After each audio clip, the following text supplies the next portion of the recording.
All right, welcome back, class. So today we're going to continue our discussion, building up a molecular picture of chemical reactions, especially of simple first-order or monomolecular reactive processes, really from statistical perspectives, understanding that what makes reactions slow is not that molecules move slowly through space as they transition from reactants to products, but rather that a molecule has to wait for a very unlikely or rare fluctuation to pass through a very rare configuration, a very high energy configuration, in order to access the product state. So we, in the last couple lectures, sketched out some kind of physically intuitive ways to think through this process, especially in the context of this effusion where we can compute everything exactly. We could measure or write down the rate of a molecule finding its way out of a hole in the room.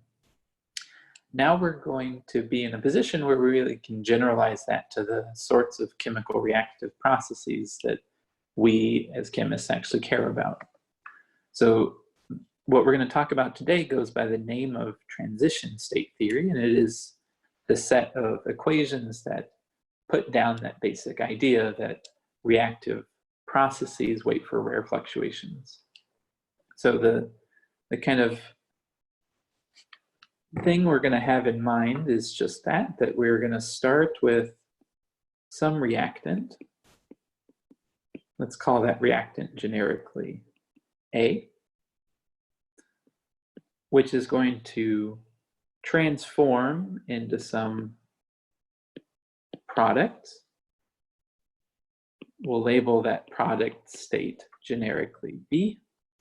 And to get between the reactant and the product, the system has to pass through a transition state. And we'll label that transition state with that double dagger. And it's the rare fluctuation through that transition state which causes reactions to be slow. So we have, in past lectures, defined in some explicit mathematical or probabilistic language what we really mean by a rate constant. A rate constant K is probabilistically the probability of a reaction per unit time.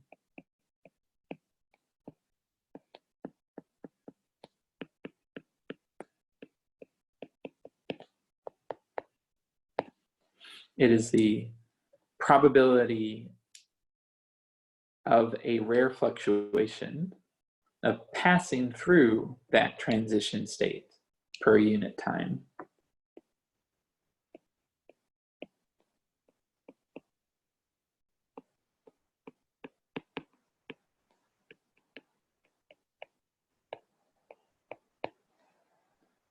Provided that if we're talking, for example, about the rate constant from reactant A going to product B, that rate constant K is the probability of passing through that transition state that takes it from A to B, given the system started in A.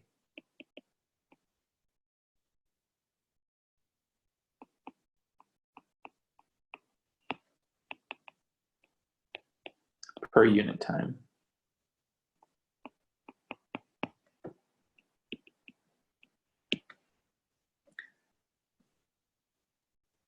The rate constant then has units of time, could be thought of as 1 over the average time I have to wait for a reaction to happen.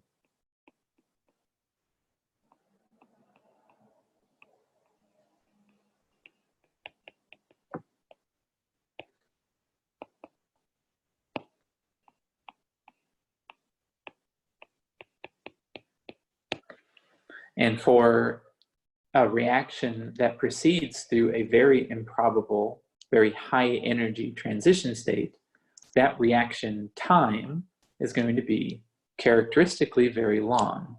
In fact, generically, for most chemical reactions, we expect that that characteristic waiting time is much, much larger than the timescales over which molecules move, that tau mole we've introduced, the basic timescale for simple motions like vibrational motions or translations over small distances. Precisely because that separation of timescales exists, precisely because the transition state is a rare fluctuation.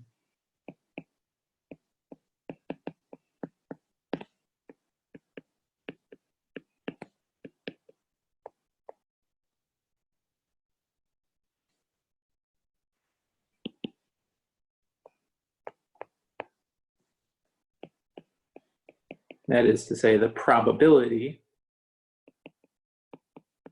of seeing the system at that transition state is very small.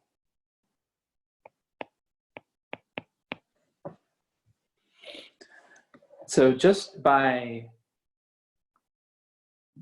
ansatz, by the idea that the system begins in some state A, goes to some state B, and passes through an improbable state, this transition state, we have a sense for what the free energy landscape looks like that takes that system from reactants to products. If I was going to draw out some characteristic free energy,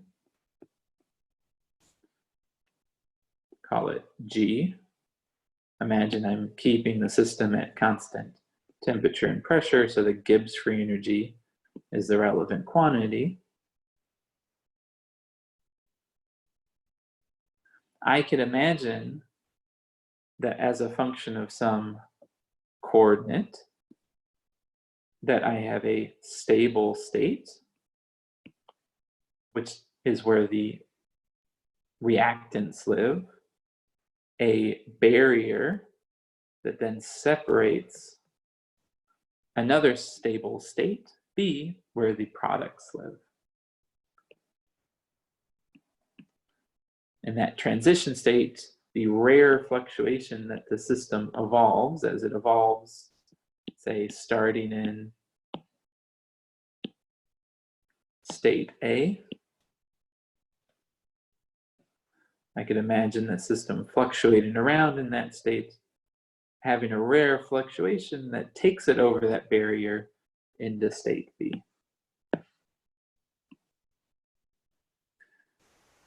And so let's define that barrier height as delta G dagger. So if we unpack this a little bit, the rate from going to from A to B is the probability of seeing the state, the transition state. One can think of the rate then as that probability divided by the time to descend down that barrier.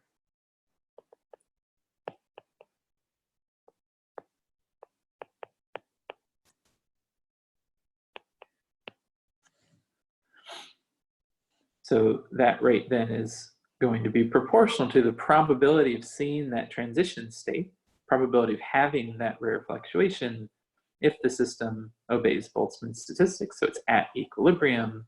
We know the probability of seeing that state is just related to that free energy. Just a Boltzmann factor that counts up all the states with their Boltzmann weights, conditioned or requiring them to all be consistent with that transition state.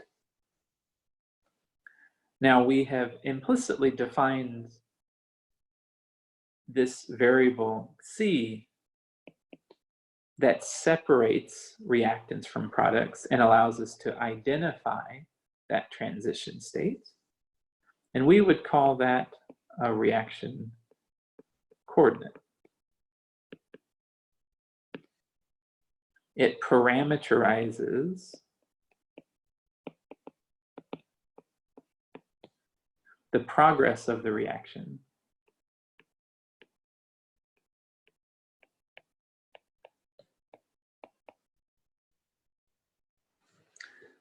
So much in the same way we introduced order parameters in our discussion of phase transitions to distinguish different phases. The density, for example, is a good order parameter for distinguishing liquid from vapor.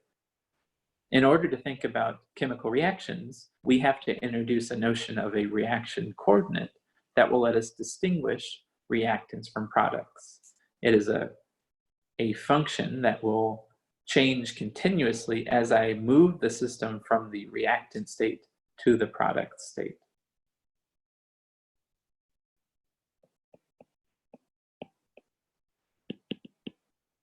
So the first question we have to wrestle with is, what is that reaction coordinate? For a given chemical reaction we might be interested in, we're not going to make much headway in answering or estimating the rate of that reaction if we don't have a coordinate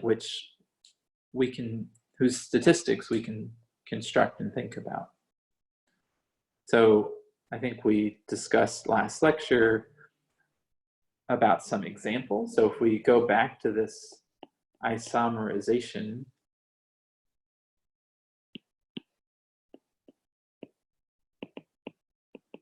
of isocyanide, for example, where that methyl group is initially attached to the nitrogen of a CN group.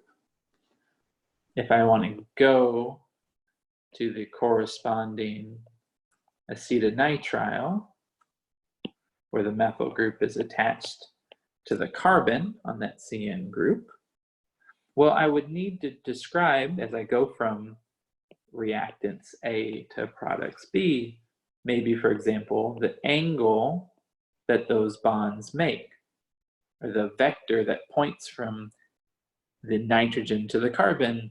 That's a reasonable way to describe the motion of that angle as those bonds rotate about each other. So in this case, that reaction coordinate might describe the rotation of the cyano group.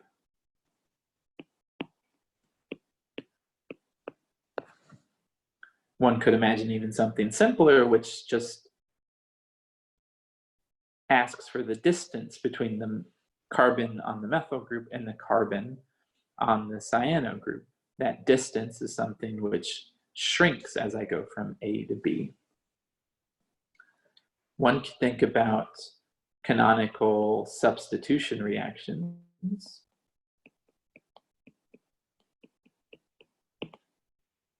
Say A plus BC goes to AB plus C. If I wanted to think about describing the progress of that reaction, well, I might imagine thinking about the distance between A and B and the distance between, say, B and C. In such a case of a substitution reaction, the reaction coordinate would describe the approach of A to B, so the decreasing of D1,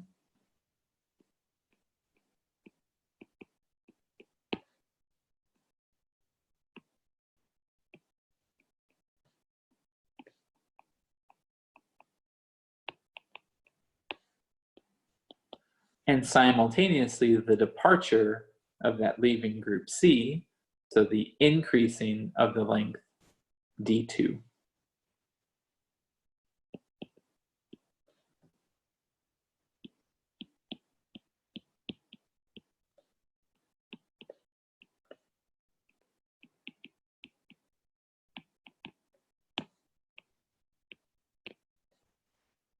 Already in a substitution reactions, it's clear that those reaction coordinates can get very complicated. In order to really think about the A plus BC goes to B, AB plus C, I need to think about two different distances. It's insufficient to think about just the approach of A. I simultaneously need to think about the departure of C. If we go to something of even higher complexity, imagine a process by which a protein folds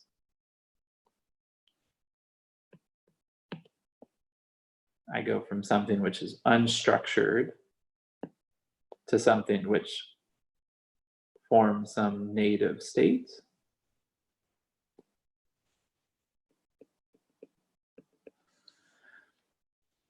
It's not at all obvious what the right kind of reaction coordinate which would describe this reaction might really be. It might include, for example, how compact the structure is.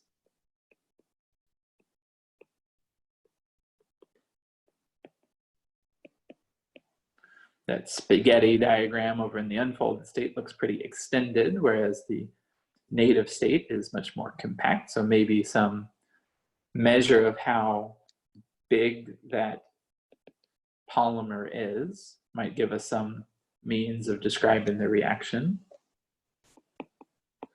Or it might say, you know, often those alpha helices are stabilized by forming hydrogen bonds, so maybe a relevant reaction coordinate might be the number of favorable contacts made.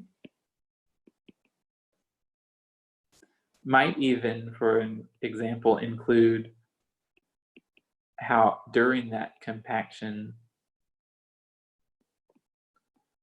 solvent is squeezed out of the way. So maybe we need to think about where the waters are going in such a case. One might think about processes that include lots and lots of atoms. So for example, I might think about the rate of, say, an arrangement of carbon in a diamond lattice transitioning to a set of carbon atoms in a graphite lattice. That has a well-defined rate constant. We all know under typical atmospheric conditions that that rate is very, very slow.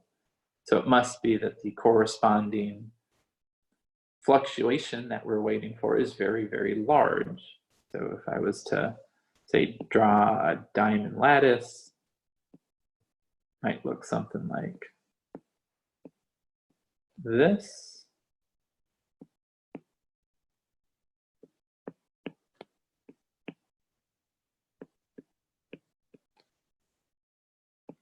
So diamond forms a hexagonal lattice, not that dissimilar from ice.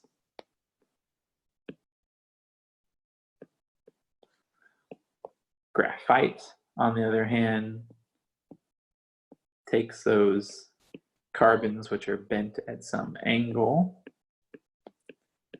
and flattens them out, changing the bonding structure.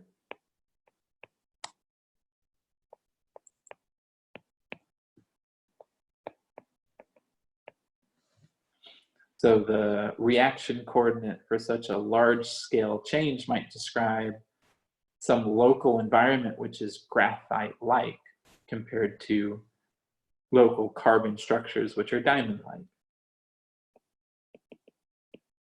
One way chemically we might envision knowing that is by knowing what the hybridization of those carbons are. sp2 nature of the carbons in one phase might be different from the sp3 or the hybridization of the carbons in another phase.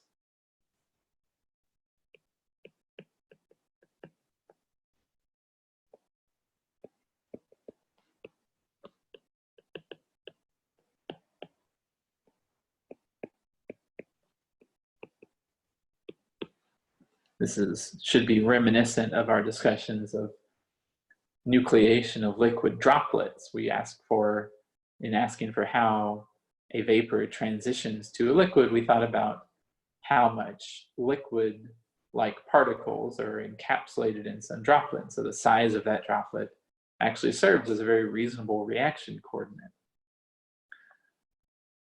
This discussion is to say that it is not easy to know a priori what a reaction coordinate for a specific process might be. These things are very subtle and require lots of active research even today. In fact, just give a couple examples of kind of current research being done by people in my own group. An active area my graduate students think about is describing reaction coordinates for molecules that are undergoing reactions where the solvent plays a very important role. So one of the molecules we've studied recently, so-called N2O5, is a gas in the atmosphere, is responsible for setting the oxidation potential of the atmosphere. It sequesters NOx compounds. One would like to know how fast it does that. And it turns out that most of that chemistry is aqueous chemistry. This little N2O5 molecule, nitrogens in blue, oxygens in red, and hydrogens in white, gets stuck onto aqueous droplets and undergoes hydrolysis. In a second, you'll see that N and bond distance lengthen, and then you've formed two nitric acids. Coming up with a reaction coordinate that describes that process is complicated by the fact that the water is playing an important role, as well as intramolecular fluctuations. People just down the road at our sister university are at Stanford in the chemistry department, Vijay Pandey specifically, has thought a lot about really deeply answering that question of how to describe protein folding. So here's an example of a relatively small protein beginning in that extended state, and then potentially forming some large number of contacts by which it then stabilizes into a native state. There you see the stabilization in terms of a little alpha helix and its corresponding beta sheet that it forms subsequently. Let me play that again because it's kind of fun. It really does look like a little piece of spaghetti wobbling around until it very quickly becomes compact, forming that native state structure. So one could watch these movies 100 times and still not necessarily know what the pertinent reaction coordinate is, though you might get some good guesses. So largely, we're going to assume that we have good mechanistic insight, good enough mechanistic insight into a reaction that we know what the relevant reaction coordinate is. More than that, we're going to assume that we have access to that reaction, the statistics of that reaction coordinate, that we know how to compute the probabilities associated with seeing different values of the reaction coordinate. So let's state that explicitly. Let's assume we know the reaction coordinate and its statistics.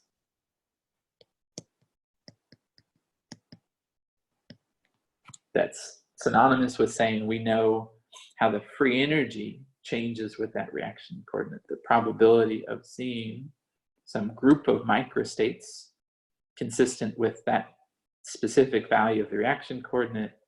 Well, that's proportional to a partition function that collects that group of states.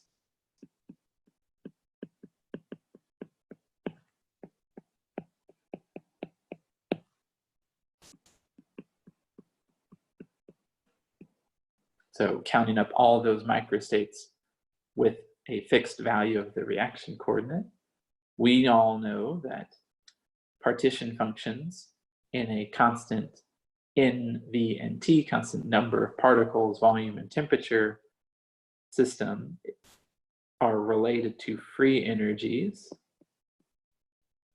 So by asking for what the probability of a reaction coordinate is, we're asking synonymously for what the free energy as a function of that reaction coordinate is.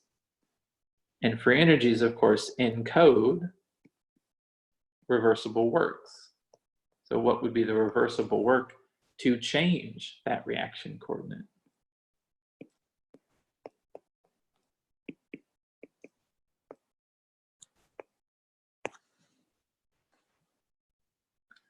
So one way to think about that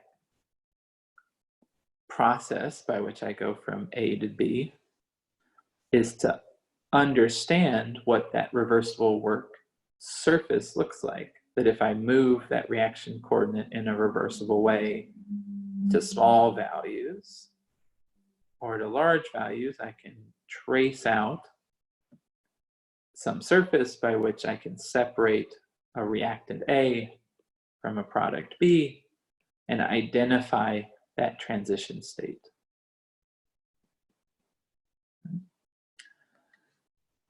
Provided we know that information, to calculate a rate,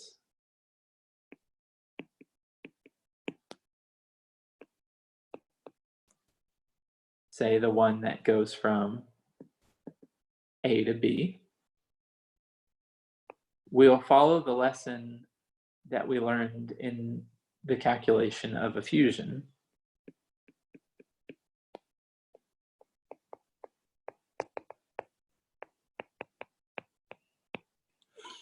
Namely, we'll ask, what is the probability of crossing that transition state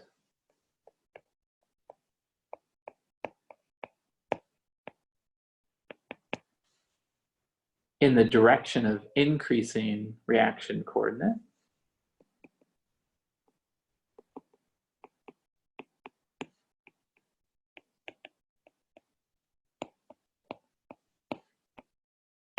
so going from A to B during some short time delta t.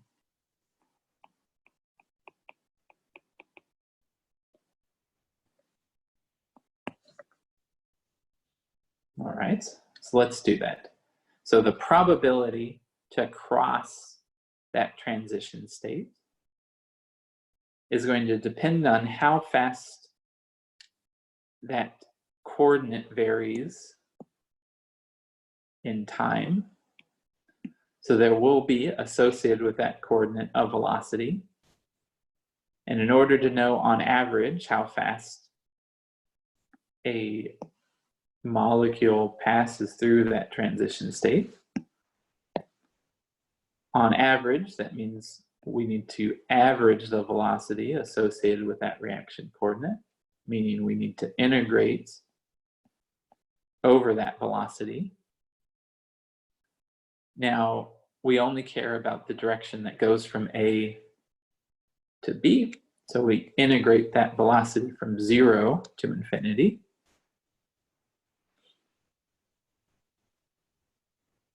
Now, I only care about particles that pass through that transition state. So I need to have information that tells me that I was close to that transition state and the associated probability of being near that transition state. And the nearness depends on how quickly I move through that transition state in that time delta t.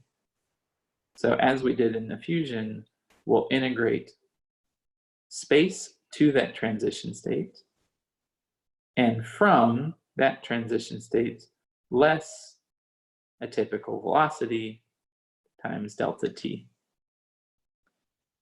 So again, this is the velocity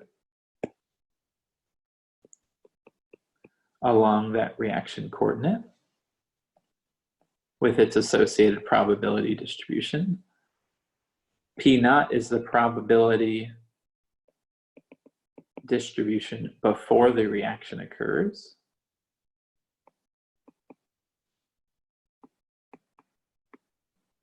So given I started in that A state. And we know that we can average those two quantities separately because in a classical system, position and momentum or velocity are uncorrelated with each other. Their probability distributions factorize.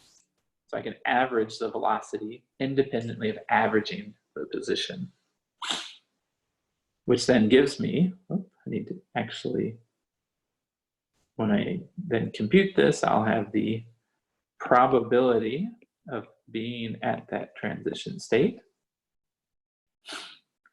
And then assuming that that doesn't vary over that small delta t. I'll have that average velocity times delta t.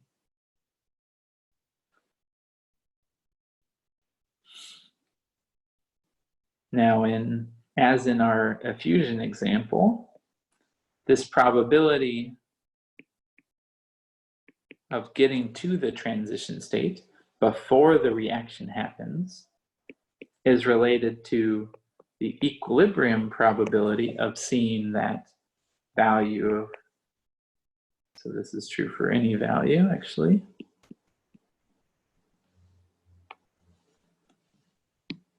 Probability of seeing a value of the reaction coordinate before a reaction happens is equal to the probability of seeing that reaction coordinate in equilibrium divided or renormalized by the probability of seeing that reaction coordinate in just the A side, just in the reactant side. So putting this together, we have an estimate of the rates, which we will denote as the transition state theory estimate, invoking this idea of what we wait for in going from A to B is this rare fluctuation, which is equal to 1/2 the average absolute value of the velocity in that z direction, in that reaction coordinate direction, times the equilibrium probability of seeing the transition state, divided by the equilibrium probability of being in the A state, of being in that reactant state. So this is a fantastic result. Let's get a nice big highlighter to highlight this.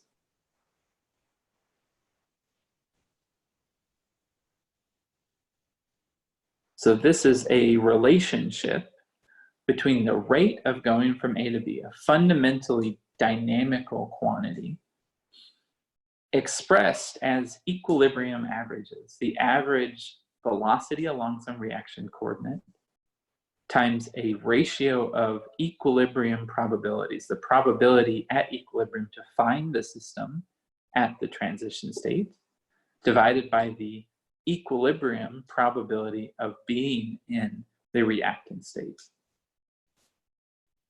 Now I have given it that subscript, or that superscript, TST, for transition state theory.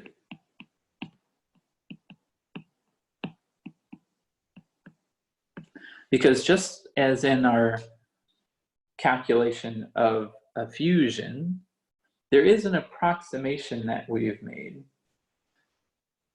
There's an approximation in that we've neglected the possibility of a molecule going through, fluxing through that transition state, and we've neglected the possibility that it turns back around or recrosses that transition state.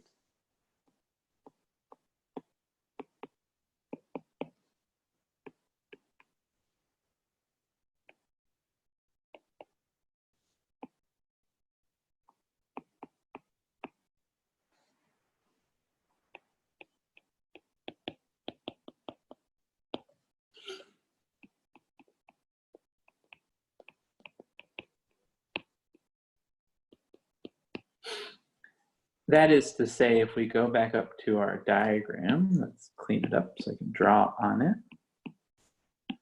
If we imagine, so the calculation we've just done is to say that I asked the rate is the probability to get to this transition state times the flux through it.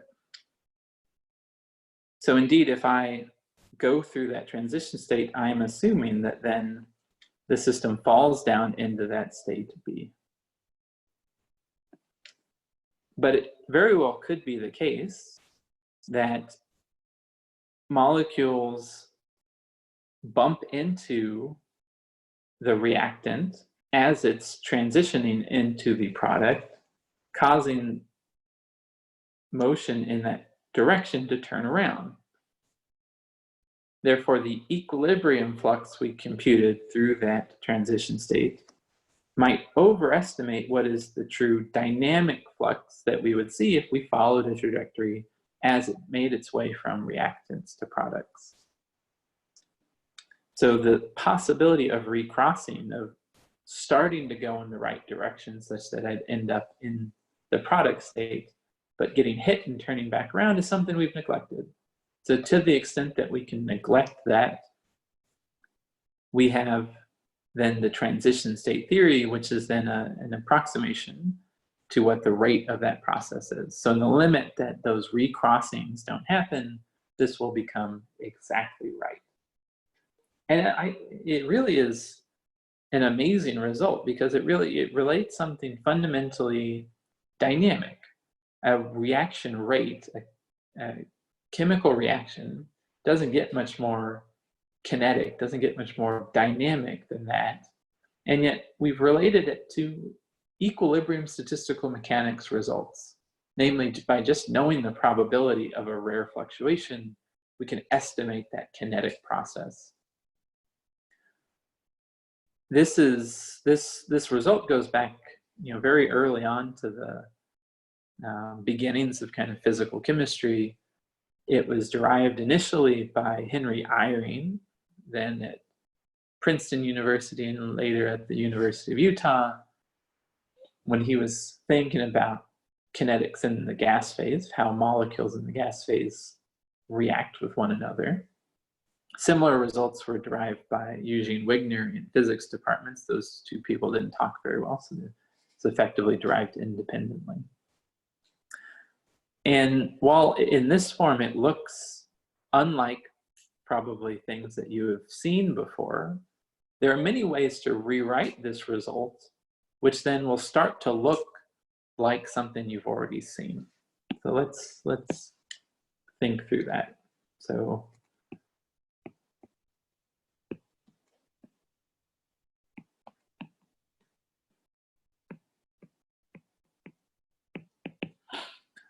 this transition state theory result from going from A to B, the rate of going from A to B, 1/2 the velocity along that reaction coordinate averaged. The probability of seeing this system at that transition state is just given to us by Boltzmann statistics. It's just the reversible work to move that reaction coordinate, move the system to that transition state, then divided by the integral over the reversible work to move the system into that A basin. So by knowing what the probability of seeing a specific value of the reaction coordinate, we can explicitly form that probability in terms of reversible works, in terms of free energies. Now, if the reaction coordinate is simple atomic motion,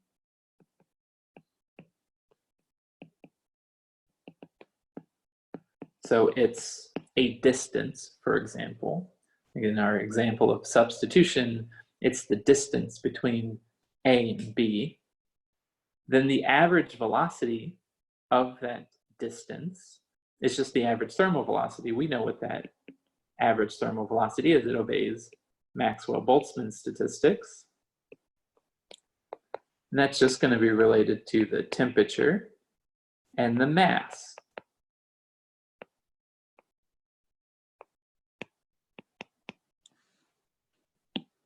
Let's clean that up. So if the reaction coordinate is, say, the x direction, then the average velocity in the x direction is something we know. Now, there are lots of ways to rewrite that probability of seeing a transition state, that ratio of probabilities of the transition state relative to the probability of being in the reactant state. A. Probabilities are proportional to reversible works, as we've written here, but they're also proportional to partition functions. So I could relate that relative probability by a ratio of partition functions.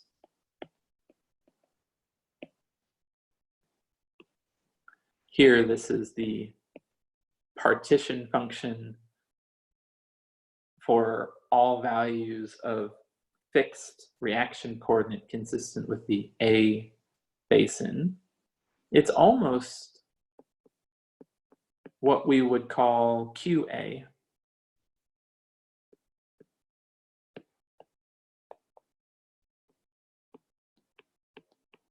It's an integral over the reaction coordinate, maybe that spatial degree of freedom, but not over the velocities of that reaction coordinate.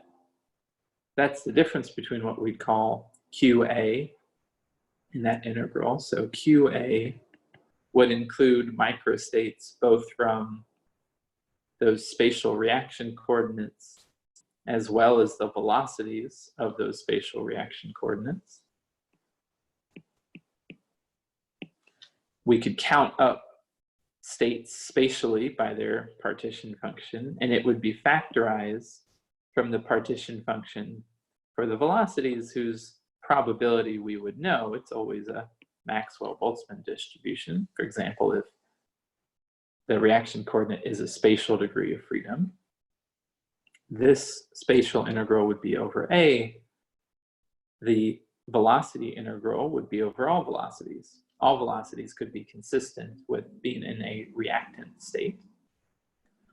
If I choose to count microstates in that position velocity space with some delta x, delta v resolution, and if we measure delta x, delta v as quantum mechanics would have us do in terms of Planck's constant over that mass, we could perform that velocity integral and we'd get a factor of the mass over Planck's constant 2 pi over beta the mass of that reaction coordinate square root of, with a remaining integral over the reaction coordinate, the number of states consistent with that fixed value of the reaction coordinate integrated over A.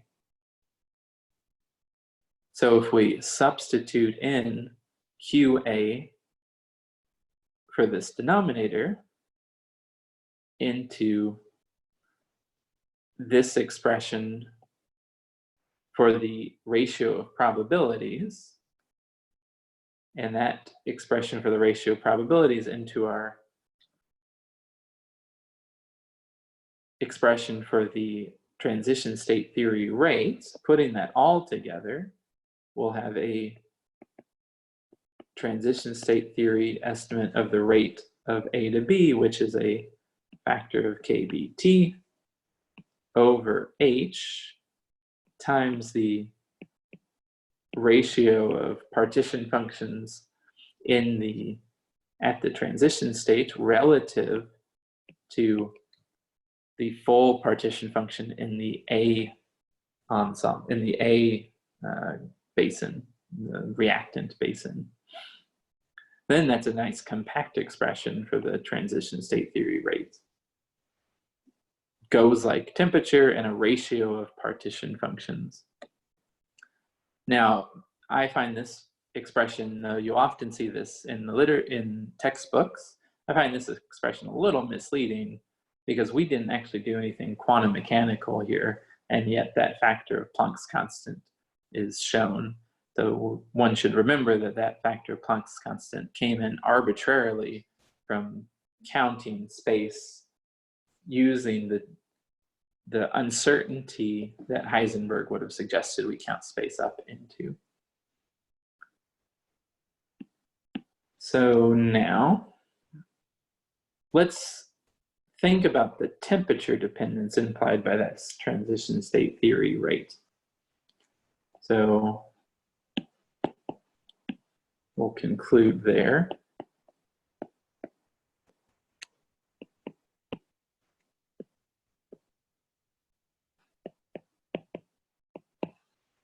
So the transition state theory rate, going from A to B, that average velocity of the reaction coordinate over 2, that ratio of partition functions or probabilities, that has a, I could write that as a free energy of that transition state divided by some integral over A of those free energies. That would be yet another way to write that down. If the reaction coordinate is a spatial degree of freedom,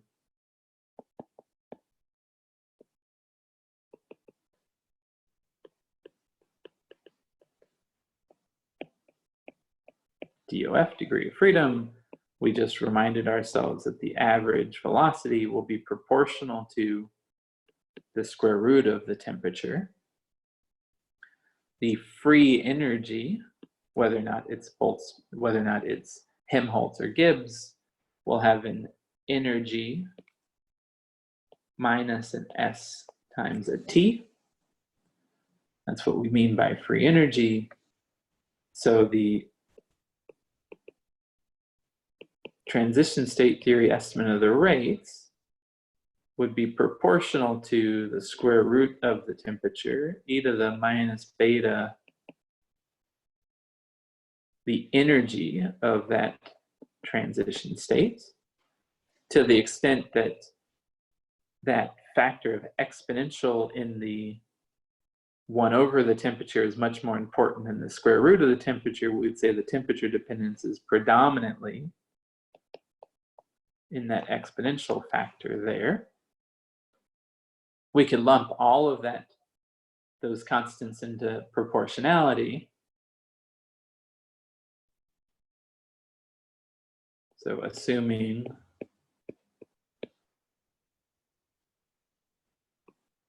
let's be consistent from what we used before and use these as G's. Well, no, never mind. Assuming F has a large energetic component,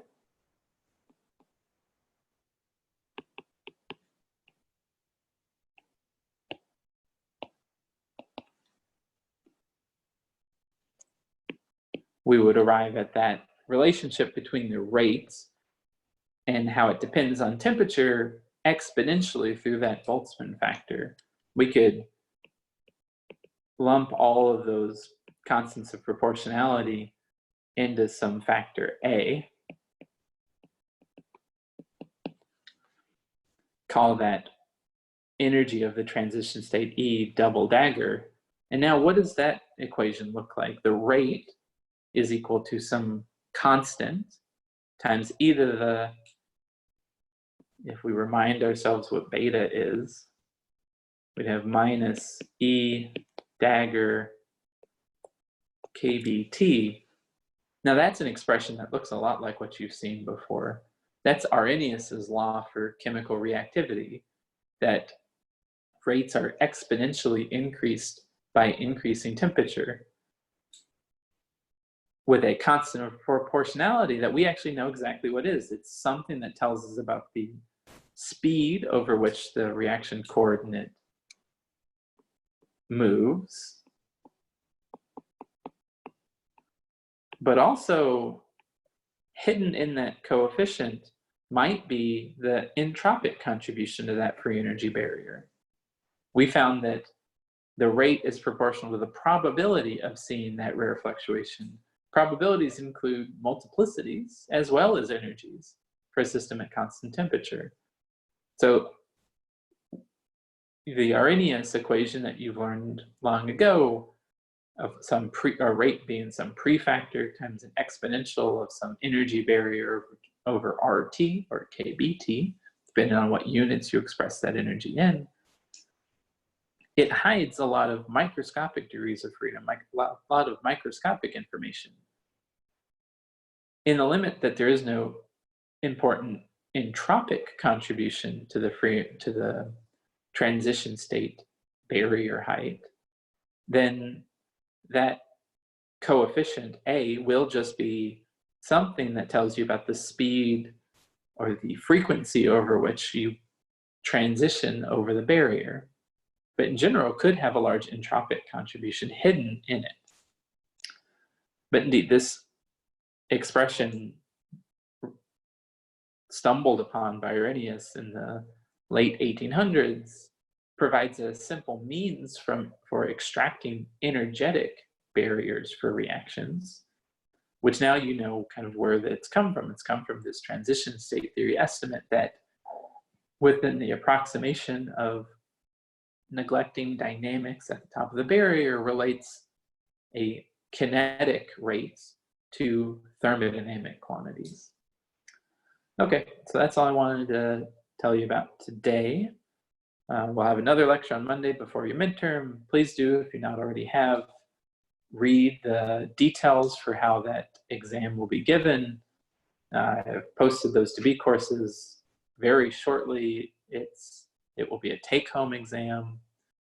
You'll have 24 hours to take it. It'll be posted at noon Pacific Daylight Time on Tuesday. You'll have to turn it in by noon Pacific Daylight Time on Wednesday.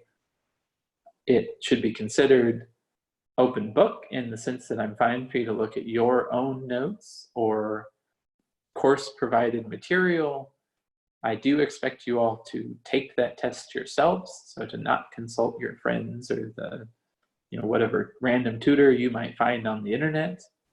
I have no means of enforcing this, so I rely upon you all to be the upstanding academic individuals I all know you are.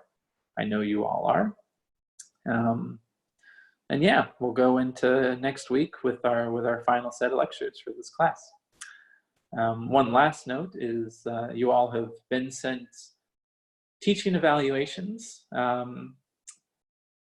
I understand that this semester has been a unique one.